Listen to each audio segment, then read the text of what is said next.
defined. Again, reiterating that health, a state of physical, mental, and social well-being, is a fundamental right. Next, please. And that the attainment of the highest level is an important social goal. Next. The group defined primary health care, and that governments have a responsibility to ensure the health of their people. Now, at this time, there was no sense that everyone was guaranteed to perfect health. We know, of course, that that's impossible. But the idea was, let's guarantee that everyone has some basic starting conditions in order to live a healthy life. Next, please.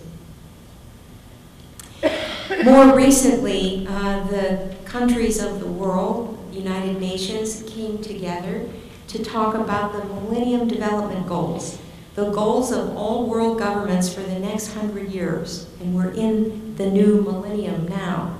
And these Millennium Development Goals were established by the UN, not by the World Health Organization, but by the United Nations, because the idea was that all of these things would be important for nations to flourish and for the human community to flourish. And you'll notice that almost half of them are directly health related, and the other half are also related to health in an indirect fashion.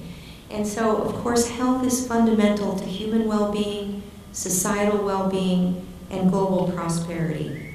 Next.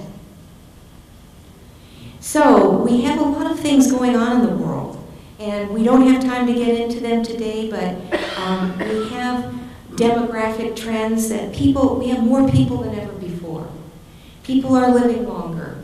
The types of diseases people are experiencing are different. And with globalization, we have a mix like never before of access to information and technology, of people traveling. More than 1 billion people are crossing international boundaries every year. This is unprecedented in human history. Next, please. And just looking at population growth alone, you can see that we are on the steepest rise in human population ever before in history.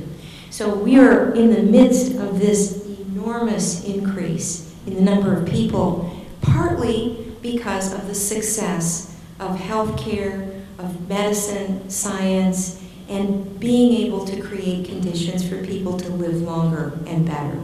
So we've had enormous success. Next, please. However, if we look at the 7+ billion people in the world, nearly 2 billion, almost 1/3 of the people on the planet, don't have access to basic primary health care. That's a long way to go. We have the science, we have the technology, but many people lack access. Next, please. This lack of access to health care and poor conditions for health have enormous consequences. And as you can see, the life expectancy of a baby born in Japan today is over 80 years. Someone in Sierra Leone, less than 40 years. So twice the difference in life expectancy based on access to conditions for health. Next, please. Here in Wisconsin, and I'm going to bring us here now because we're looking at our own people and our own situation, we have enormous data, county by county, of how is Wisconsin